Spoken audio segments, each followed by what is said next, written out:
Okay, good afternoon from those of us who are in Europe, and good morning to everyone in the US who's joining us today.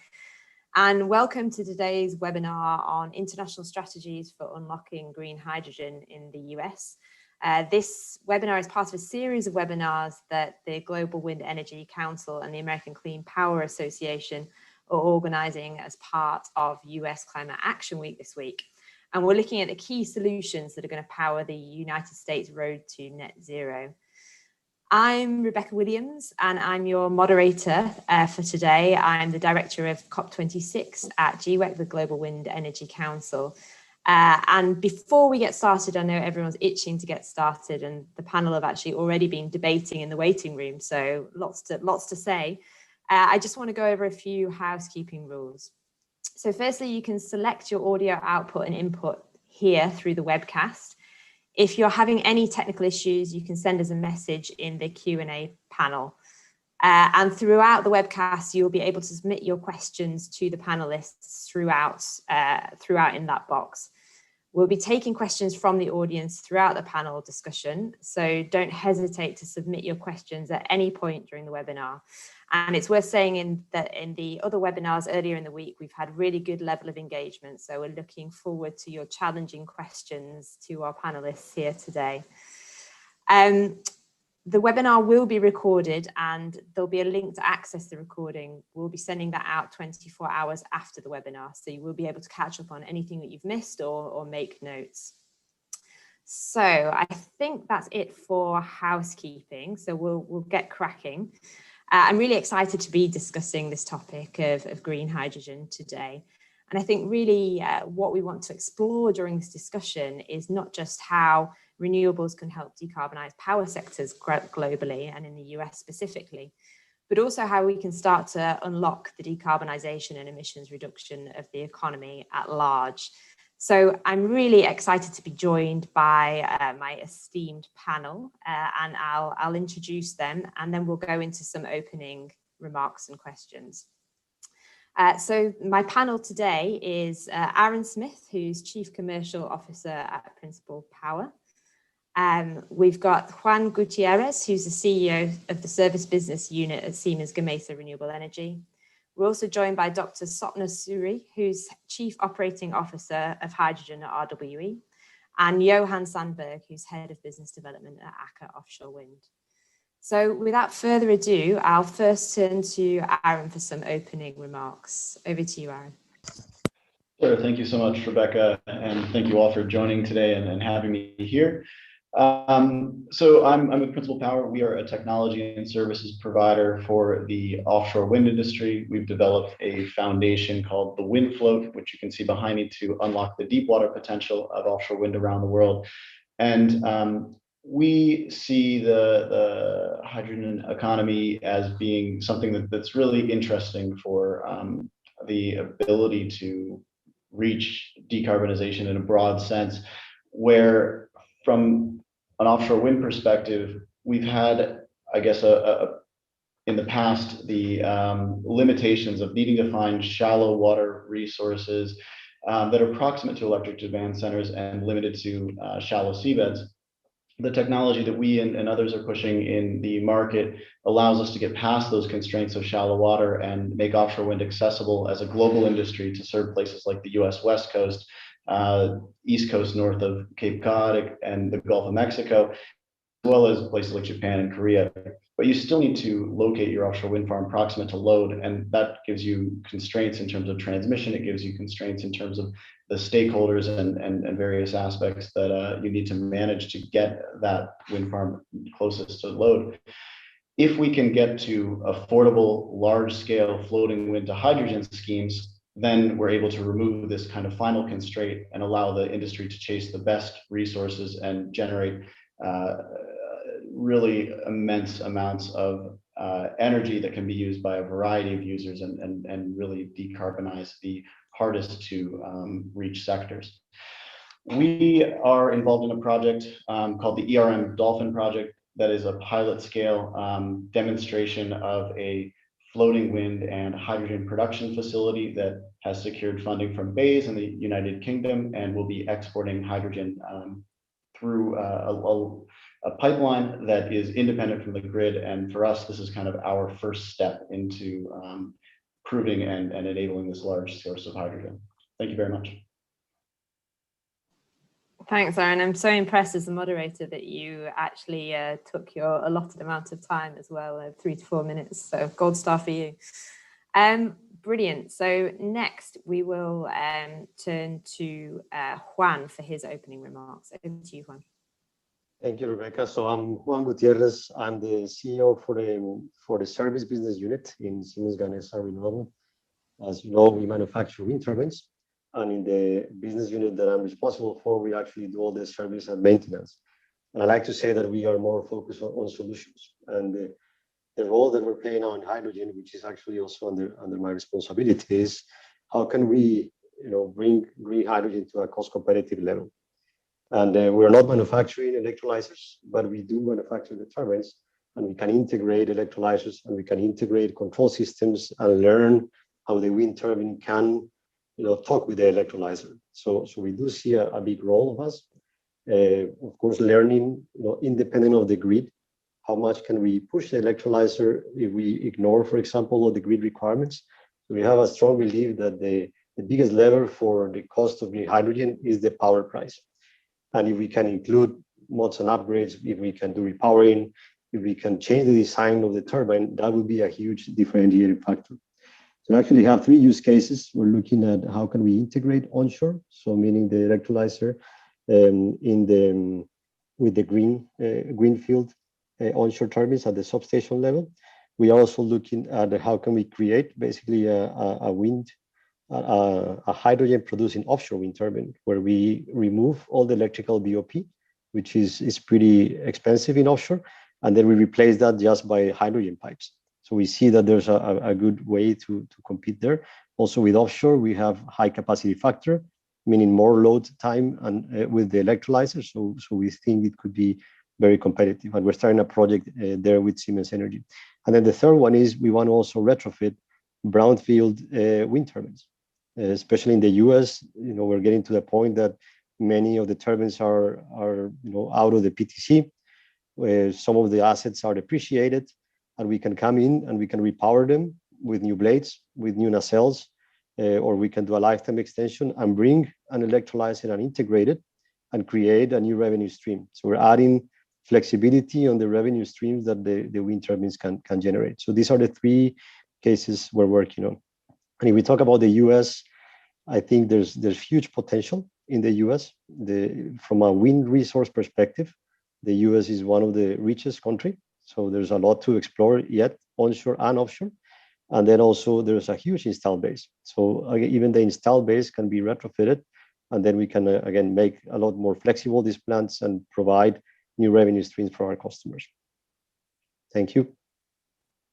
Thanks, Juan. I love the idea of retrofitting electrolyzers. I think that's an exciting opportunity.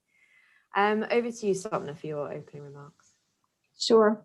Thanks again for the invitation. Very pleased to be here today. So I'm the Chief Operating Officer Hydrogen for RW Generation.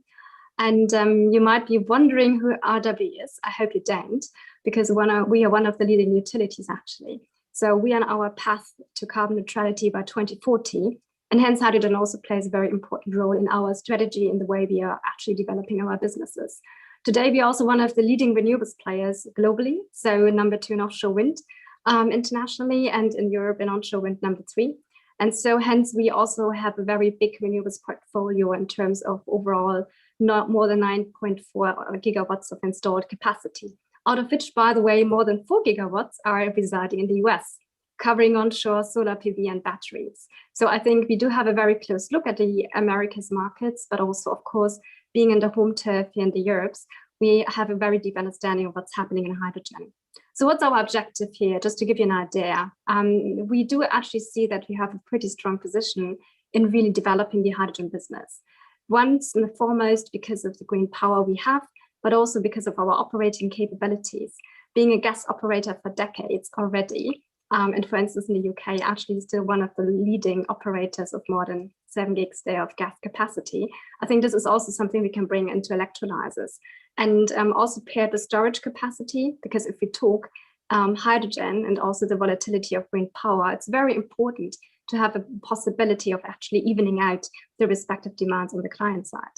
And thirdly, we also do have very strong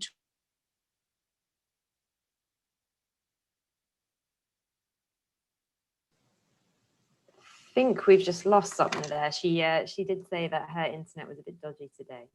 So hopefully we can get it back.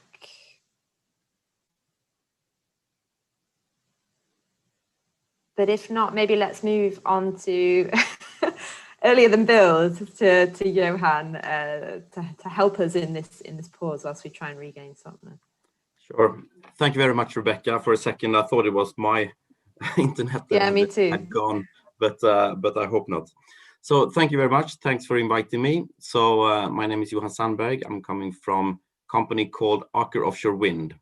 So we are the offshore wind developer arm of the Norwegian industry conglomerate called Aker, or the Aker Group.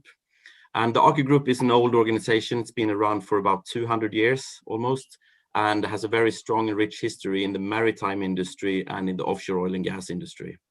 So our company, Aker Offshore Wind, was formed last summer, but it's obviously building on this heritage and the experience from the offshore sector, both from the structural part with offshore wind structures, mooring cables and so on, but also from the gas processing and oil and gas processing as well. So we are focusing on the deep water segment of the market, particularly the floating wind market. And we have operations all over the world. So we have projects from Korea to California, but also in Norway, here in Norway, where we are based, and in Scotland. So we have organizations in place both here in Norway, but also in the US. So that those two are sort of core markets for us. And for hydrogen, we think this is a very important vector for energy offtake, and we really see this now around the world. We clearly see hydrogen taking almost an integrated part of the offshore wind sector and the offshore wind industry. And we see also how it will be able to transform the energy system and particularly the power grids as well. So it's clearly something we focus on. We sit in this group of companies under something called Aker Horizons, where we have a couple of sister companies as well. And one of those is called Aker Clean Hydrogen, which was newly formed and also listed on the stock exchange just a few months ago, actually. So we work very closely together with Aker Clean Hydrogen to develop this whole value chain, basically. Okay.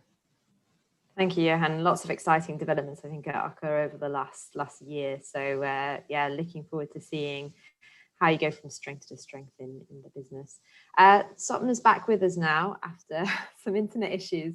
I'm not quite sure where you left off, but perhaps just come straight back in from where you were, Sopna. Sure.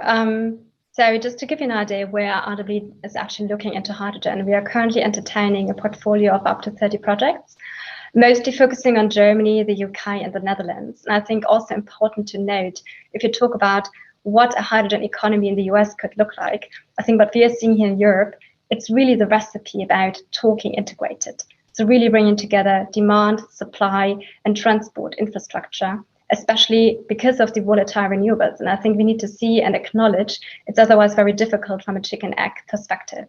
So that's where we see our play as RWE, and of course, bringing our green power into the solution space is one of our major interests.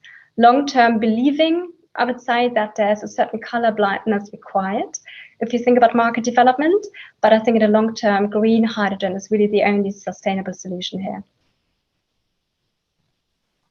Thank you, Sopna, and thanks for coming straight back in there and jumping straight back in after the technical difficulties. Okay, so I think we're getting to the questions part of the conversation now, and I'd really encourage everyone in the audience to keep firing those questions at us. I can see them coming in the Q&A box, so please just keep putting them in there and we'll pick the most interesting and juicy ones. But to get us started, so this panel is about what the US can learn from other international markets that are trying to seize the hydrogen opportunity. But we are, I think, seeing this race forward, the race to green hydrogen. So I'm interested in perspectives from the panel on who you think is winning that race so far, who's putting themselves in pole position, Juan, maybe I can come to you first, since you have a broad view of the market from the OEM perspective.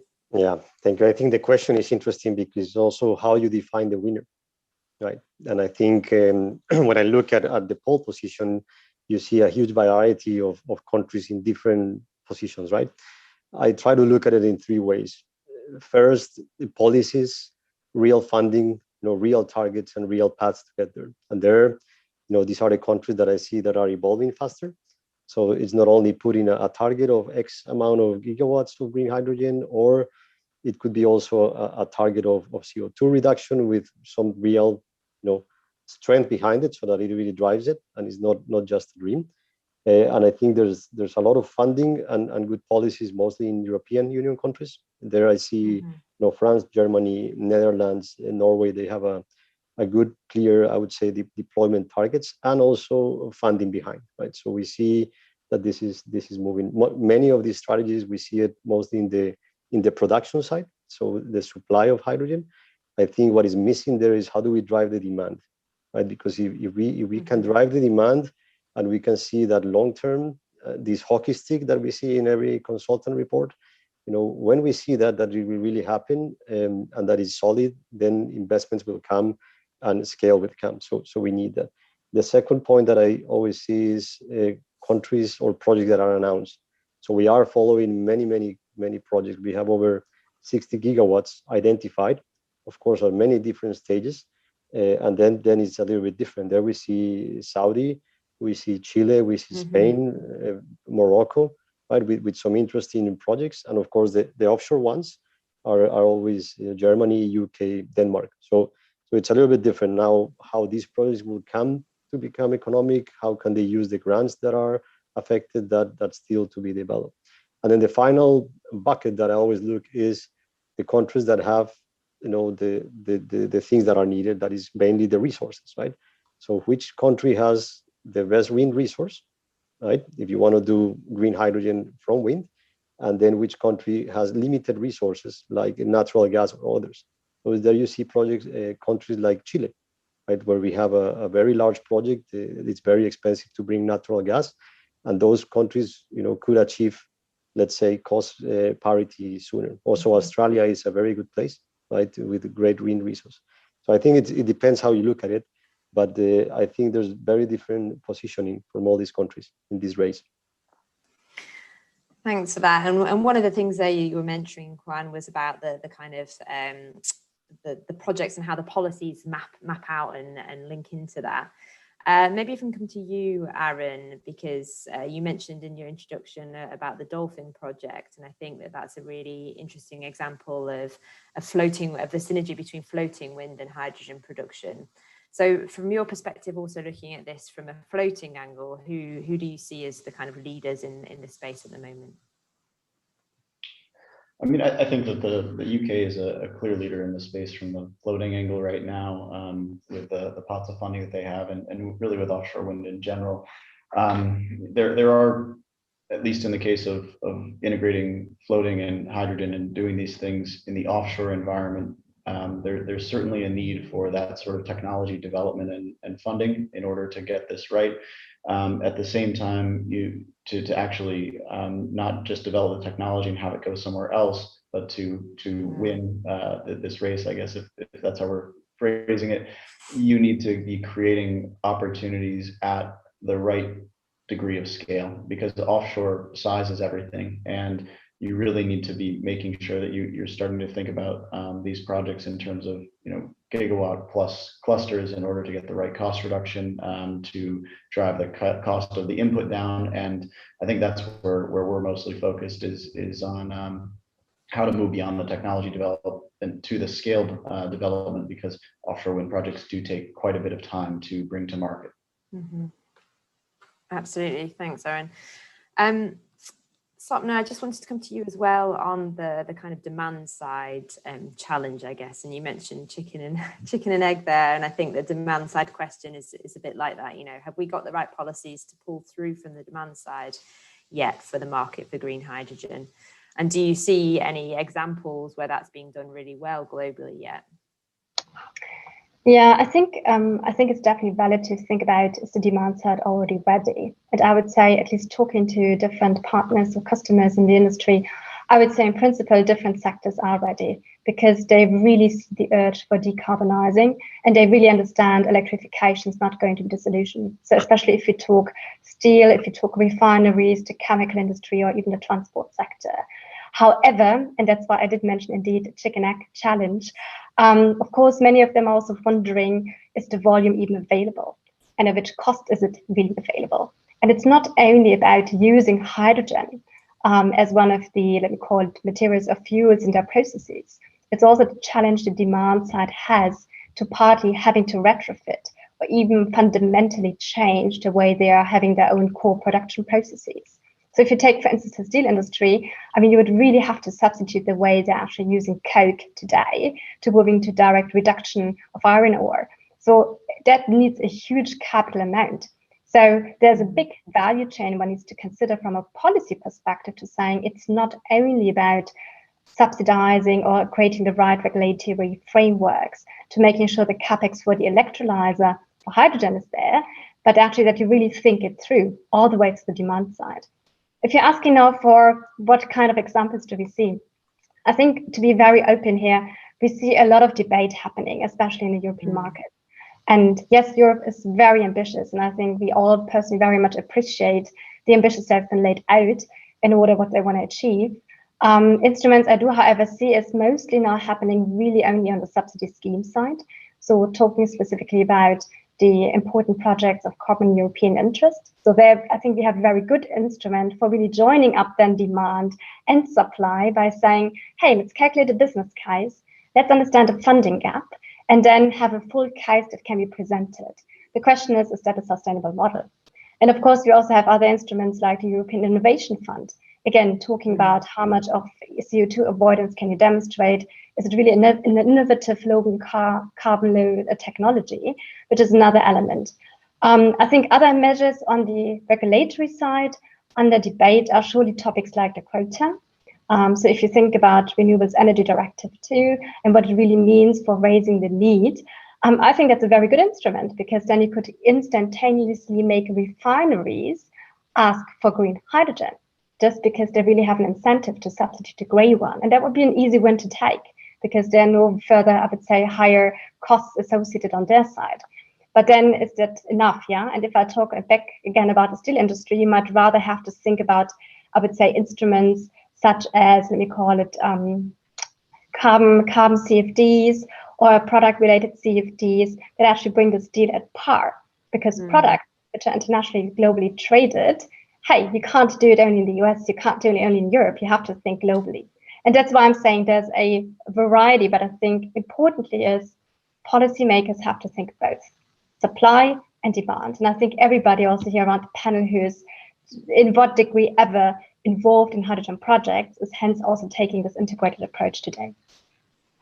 Yeah, I think the integrated approach is definitely the theme in general in renewables at the moment. I think gone are the days where we can just concentrate on our own little section of the economy and try and decarbonize that. Everyone that I know and all the companies that we're working with are thinking much more expansively now. And I think that leads me nicely onto my next question to Johan this time, which is, I mean, we've heard about the steel industry there and the role that hydrogen could potentially play in decarbonising steel, Johan. And yesterday I was having conversations around the role of hydrogen potentially in aviation. So I'm wondering what role you see hydrogen playing in the decarbonisation of the economy at large. Well, I think it will play a role in many places, to be honest. And I think particularly the steel industry is a very exciting one and interesting one because we really see it coming now. And I'm actually quite optimistic about that because I see, for instance, in Sweden already today, huge investments being made into this decarbonized steel.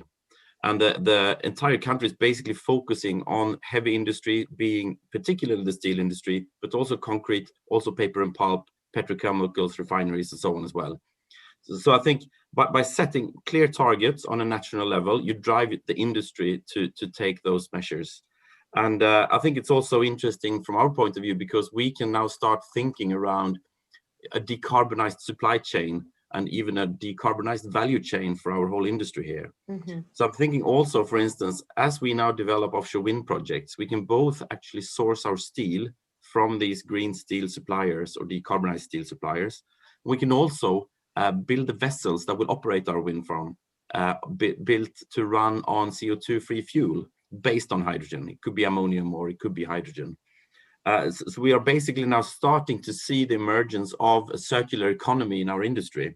Even CCS combined with concrete production can then also be incorporated into building concrete solutions in our industry and other industries as well. So I think eventually we will see this huge shift. And another thing is that I think on a system side, as we see electricity prices also start fluctuating more because of the more renewable energy sort of penetration into the system. As we see hydrogen production becoming a part of this system, we will see basically the reversal of the old system, where before, when you had high electricity prices, you were burning more fuel. But what we'll see now is that when you have low electricity prices, you will produce fuel.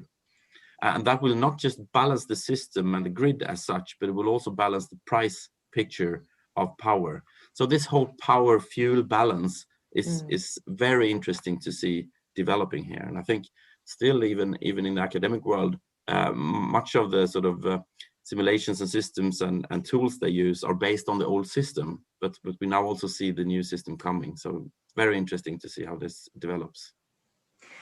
I think that nicely leads us when we're talking about power, the power price and system integration into conversation around cost reduction, which is always at the forefront of everyone's minds. And maybe if I can come to you, Juan, what's your view on cost reduction in green hydrogen, and how fast can we get the costs of the production of green hydrogen down, do you think? I think that is the 500 million ton question, right? That everybody is thinking about, because at the end, for me, the demand and the hydrogen economy will come as the cost of green hydrogen comes down, right? And I think that's clear.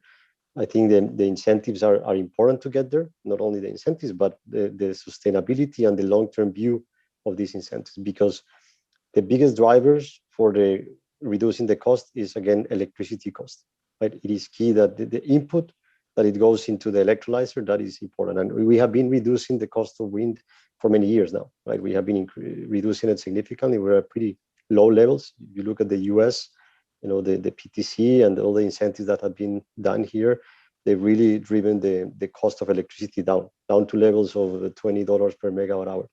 The second biggest element is the electrolyzer, CapEx, right? So the electrolyzer also needs to mature more and scale more to be able to achieve that. And then the third one that I see is the efficiency and the interaction of the wind turbine and the electrolyzer working together, meaning how many hours can we put of power into the electrolyzer. That has a huge impact, right? We're also looking at, can we put batteries and electrolyzers and wind turbines together to actually improve that position. So I think if you look at what consultants are saying, it's going to drop. They say it's about 50% in the next 10 years. But the interesting thing is looking at the range of where it starts and the range of where it ends. And the range can go from 1 to 5 euros per kilogram to even below 1. So it's really a difficult question, right? And it really varies by specific location. So depending on the wind resource, depending on if you do a retrofit like we're doing or looking at, right? Can we bring into an electrolyzer into a complete depreciated wind farm where we have a limited investment to maximize the power of the wind turbine and put a brand new electrolyzer? That would definitely, could be more competitive. The second piece is the transportation and distribution, right? If you look at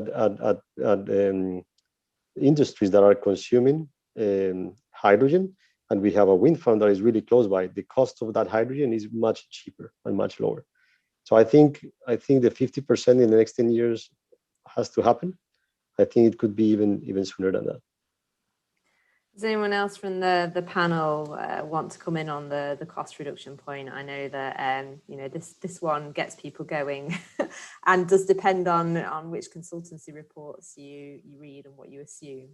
So I'll just open the floor for a second in case anyone else wants to come in and lay down a marker.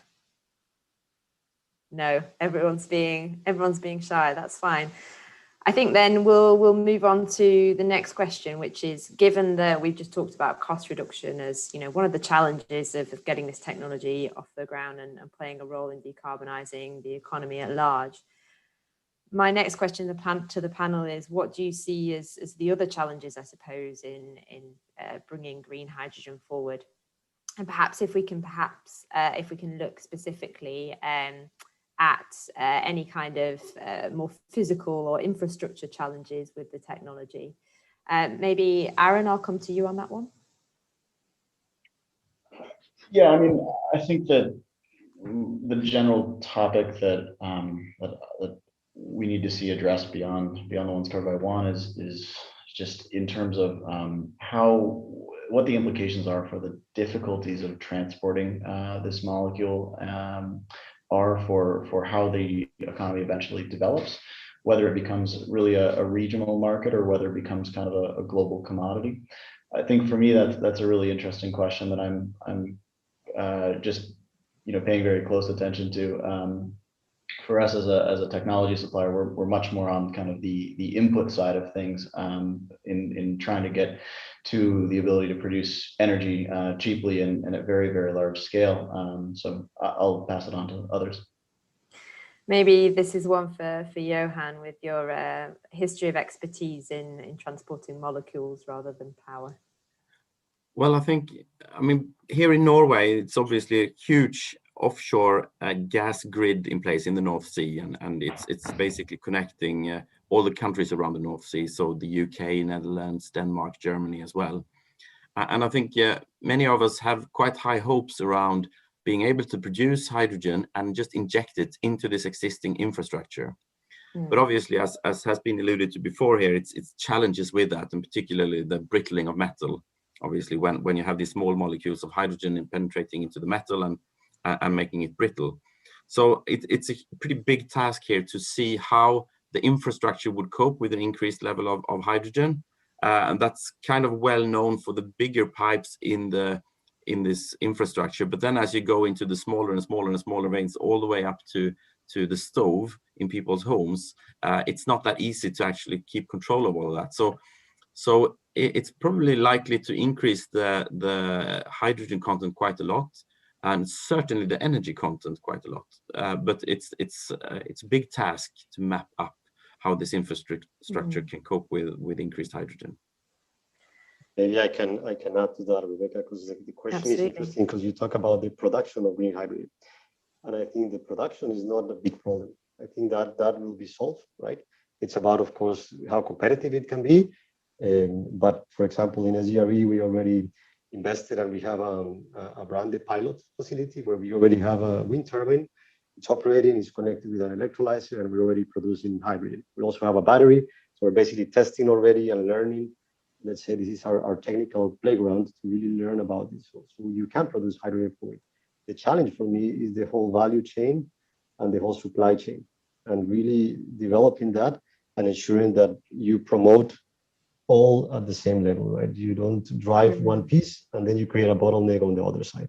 And I think that's the challenge that all governments have on creating policies. How do we ensure that we create the right policy that looks at the whole value chain of hydrogen, and then you smoothly grow, not that you create bottlenecks in different places. So it's kind of the chicken and egg that Sogna was mentioning before. I feel like that's going to be the phrase of the day, Sogna. I wondered if you just wanted to come in on that full value chain point. Yeah, indeed. I was just wondering, because I think there are very important points already mentioned, but I think especially talking full value chain, I mean, we touched upon transport, or transportation is one of the challenges. And yes, we do have existing gas-used infrastructure, one of the technical challenges were already mentioned by Johan earlier, but I think there is indeed also an opportunity. I mean, let's face it, yeah, at least here in Europe, looking how gas is more, I would say, going into rich technology. I mean, we are faced with existing infrastructure, which would otherwise be ending as stranded asset. So really rededicating existing pipelines and also making sure that this is then really a cross-border collaboration. So really, I would say, staying or putting away the nation state thinking and rather thinking in big regions or rather European-wide, which again, if you think about the US and all the different markets, is maybe another challenge again. But I think that's one of the, I would say, key ingredients. And I would also add is, I would definitely urge also policymakers to not try to reinvent the wheel. So picking, for instance, again, Germany, they have a very well-established model in how to remunerate gas transport, talking about entry and exit points and having a very good planability from a customer perspective, what type of cost you can face. So why not simply use the same model? It doesn't matter what molecule goes through the pipeline. Yeah, if it's then eventually hydrogen, why not use the same model? Because this way you can really incentivize the first pioneers who are really coming up with H2 dedicated transport pipelines only, who otherwise would actually bear all the costs in the first go. And if you all think 10 years down the road, or maybe 15 years down the road, eventually there will be anyways, maybe also through blending, but I would say a transition towards, I would say, less methane and more H2. And I think that's maybe the way of thinking about not only having a target picture in mind, but saying how can we really as a policymaker define the pathway towards. Great. Also, so now what? Sorry to go for it, Juan. We've been focusing a lot on the value chain of following the molecule from the generation to the consumption, but I think there's also an element of the commercial side that needs to evolve. That is, what are the business models, right, of all of us, SGRE and RWE and all the integrators that will come into that value chain.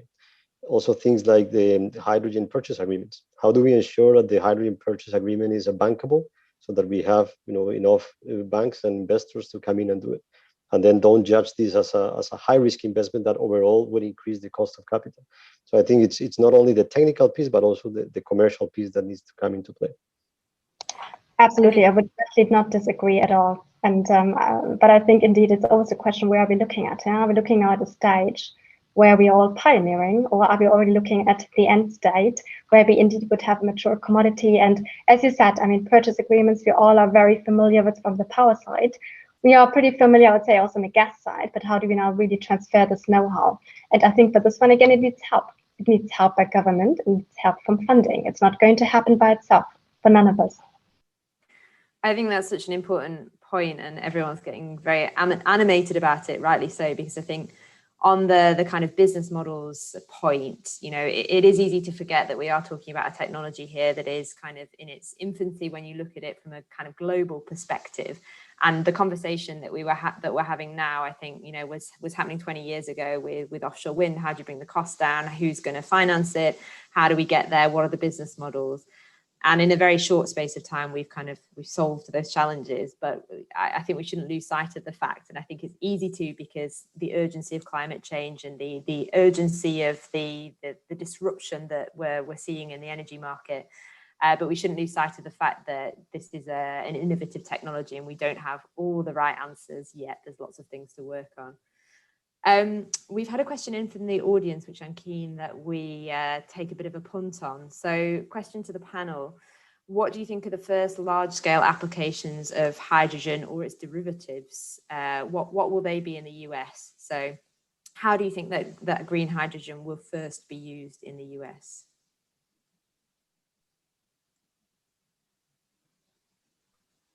Maybe I can give it a shot.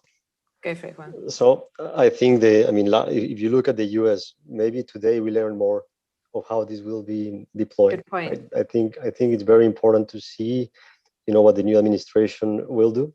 I think the targets are very ambitious, and I think that the key thing is how we will get there, right?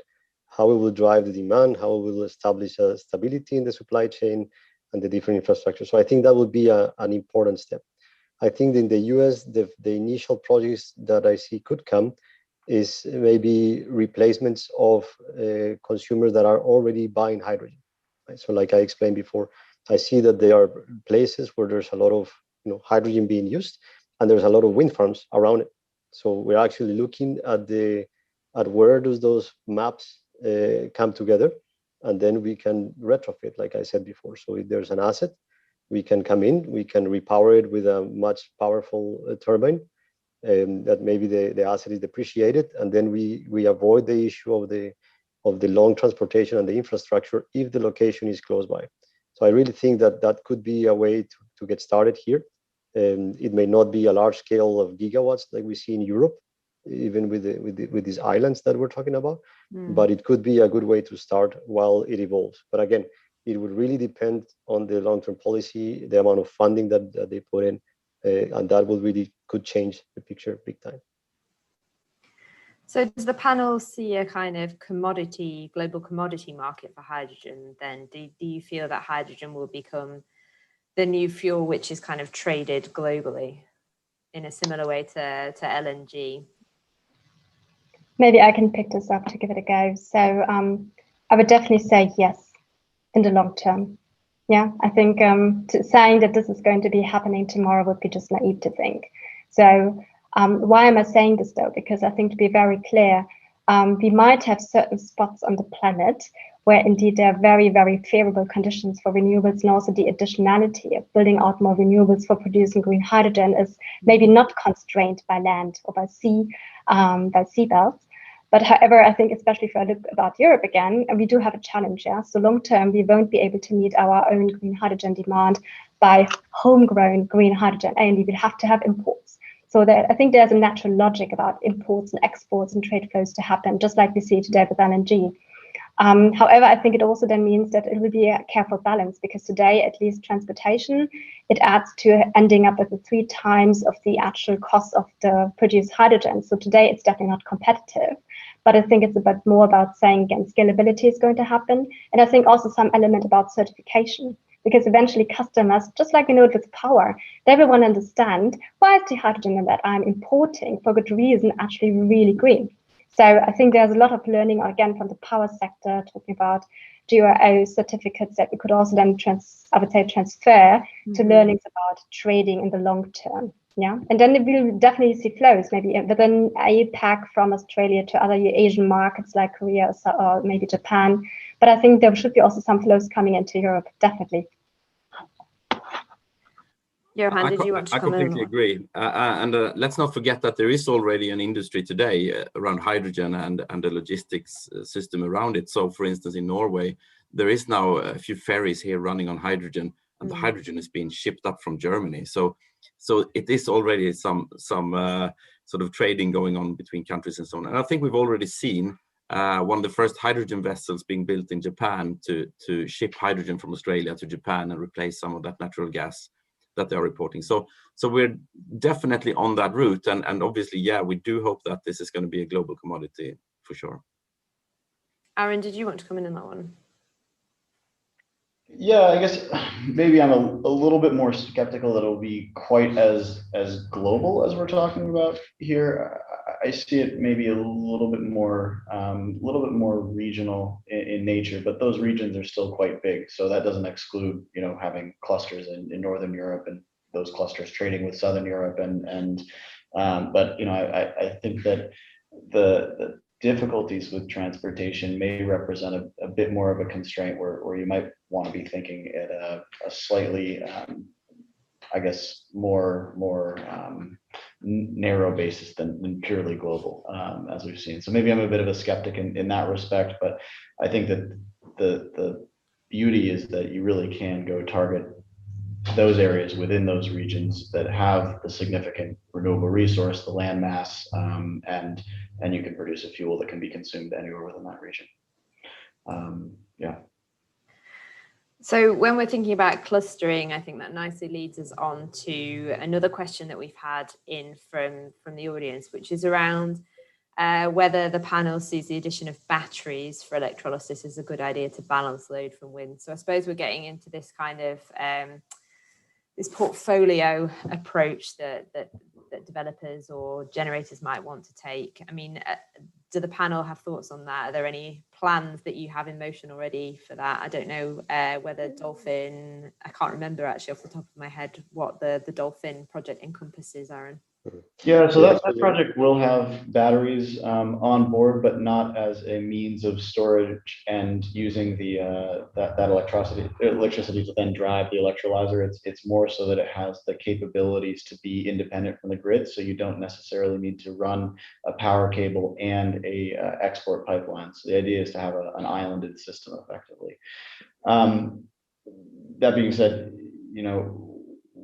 that's this kind of distributed model of hydrogen production where you're completely independent, where you're trying to do these smart things of removing all dependency and requirements on the grid. That's one way to produce hydrogen. I don't think we know if that's going to be the way that turns out to be the most cost effective. I think there's other aspects of a more centralized hydrogen production, whether that's onshore or offshore, which may see advantages in terms of the economies of scale of these facilities. And it's at maybe those centralized points where I would expect that we have better opportunities to integrate batteries and potentially other types of renewables, those electrolyzers running. But perhaps Juan is better positioned to talk about this. Yeah, I noticed Juan eagerly wanted to come in there. Over to you. No, sorry to interrupt you. No. I think it's a good idea, and I think we're actually doing it already. So as like I mentioned in the Brande pilot facility, we already have installed a 3 megawatt onshore turbine.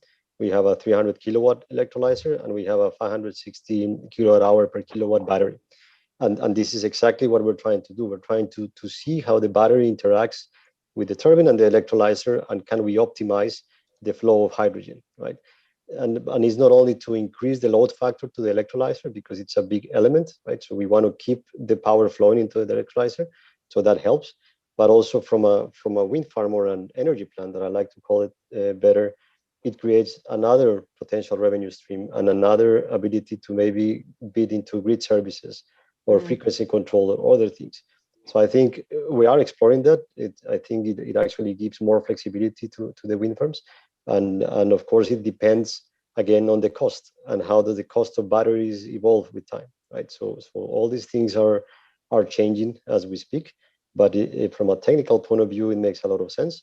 And again, the combination, do you put only an electrolyzer and wind, or do you put battery, electrolyzer, and wind, will heavily depend, again, on the project location, on the grid requirements, on the economics of it. Can we sell frequency or reactive power or things like that, or not? But it is definitely an option.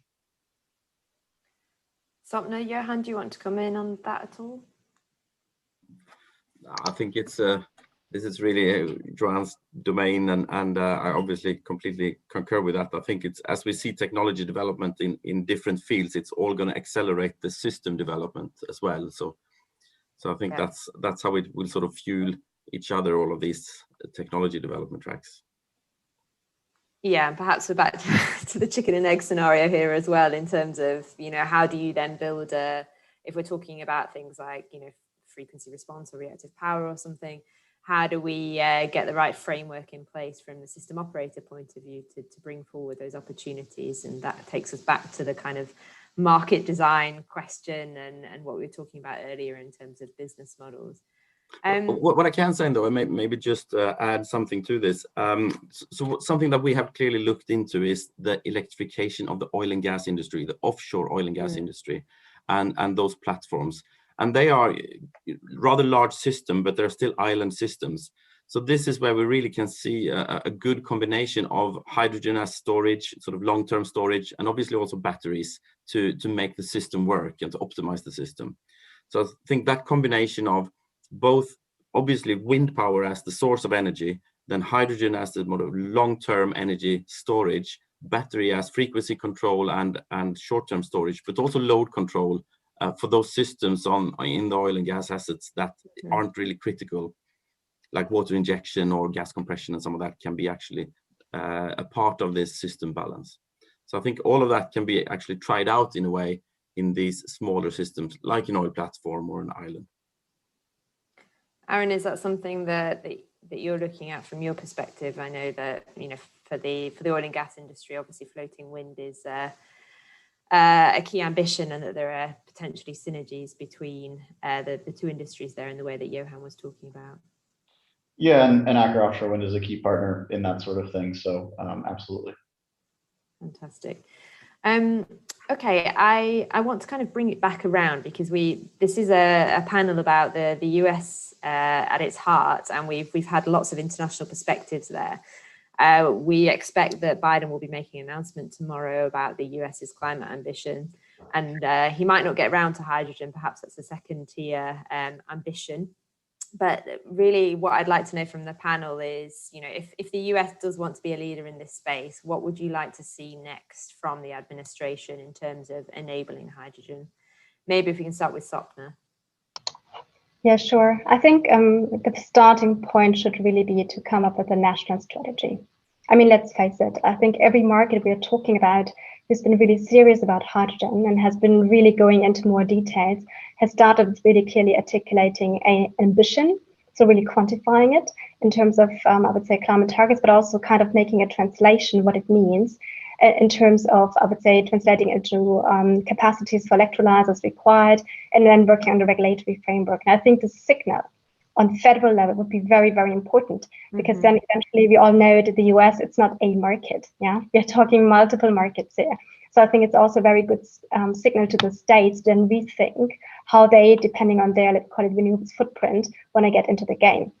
And I think Biden does have now a great opportunity. Looking backwards, the last years or even decades, there was very changing party control in Congress or presidency. This didn't help. It didn't help to have a steady policy, a clarity, a perspective also from investors' viewpoint about stability, what it means. And I think this with hydrogen could be a very good starting point for him to also reposition the US. Thanks, Sopna. Juan, do you want to give your thoughts on how the US can lead this race? I think the key is really a long-term, comprehensive and clear plan, right? And I think everybody would expect that answer, but it's key that is long-term, because there's going to be a lot of investments required. I mean, from an SGRE point of view, there's a lot of technology that we need to develop, not only on the wind turbine, on the interaction of the electrolyzer, but also the controls and the integration of how they speak. So I think it's important to have that long-term view, so that the investments are there and then they pay off. The other part is it has to be comprehensive, because I think we've mentioned before, you cannot put everything on the production side or on the demand side or on the infrastructure side. I think we need to balance that out so that we can really have the whole value chain and the supply chain established, and that will take time. So it has to be comprehensive, and then it has to be clear and strong, so that is not some soft targets or some soft actions, let's say, but it really clear what needs to be done, who will be affected or who would be incentivized, and then how do you deploy it. And I think if we have that transparency and that clarity, then the US will really become probably the leader, because it has huge wind resource, like I said, and huge install base. So it really has all the elements, the foundational elements to do so. And Aaron, maybe I'll bring you in here and feel free to talk about this from a floating wind perspective as well. But what's your perspectives on how the US can then kind of win this race from a hydrogen perspective, but also, looking at floating wind too? Sure. No, I think I'll just start by saying I agree with Juan on top of that. A clear plan is very important. I think the US has a real opportunity here, given the size of the market, and the Biden administration has an opportunity, acting along with Congress and everything, to create a national playing field that does, I guess, build on the initiatives that are ongoing at the state level, but provide a kind of unified framework that would regulate the federal aspects of the market. I think that's extremely important for the US to actually exert its kind of weight on this stage as one of the biggest economies in the world. From a floating wind perspective, the answer is always, let's get some leases going on the coast. Let's get capacity awarded, and that capacity can go to electricity production, hydrogen production, whatever. But I think the industry is really ready to go. Technology's there, and we're keen to see the action the Biden administration takes. Thanks, Aaron. And same question to you, Johan. Yeah, well, obviously, me and Aaron, we're very much on the same page in terms of floating wind. And then obviously hydrogen as a sort of vector to take off the energy. I think it can certainly also play a role in areas where the grid is weak, but where the wind resources are strong. And we see that also in other markets, that something that would normally have taken 10 years to just reinforce the grid in order to build the wind can now actually be developed earlier. So in terms of the policies and what the administration is going to announce tomorrow, I think it's really all about decarbonization and climate targets. And then hydrogen and green hydrogen is an energy carrier and a solution to meet that target. So I think it's great to have these targets, and I really hope we'll see specific targets, but it's really the decarbonization and the climate target that is the overall one, and then hydrogen and the industry will be the solution to meet it.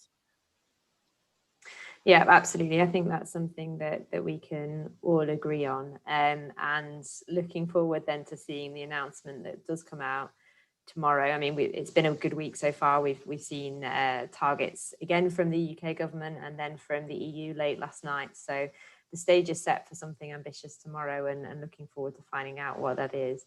I think that's all we've got time for today, but I want to thank the panel because there's some really useful and interesting perspectives there from around the world that the US, I'm sure, can put to good use now. And everyone on the call, feel free to learn from what the panelists have said and then take that away and use it in the US context. The only other thing I want to say is thank you for joining us today, and thank you for the American Clean Power Association for putting these webinars on in partnership with us. Also, if you have any questions, please do just get in touch with us at GWEC and email us at info@gwec.net. But thank you again to our panel. It was great discussing this here with you today. All eyes on tomorrow, and we'll close it there. Thank you.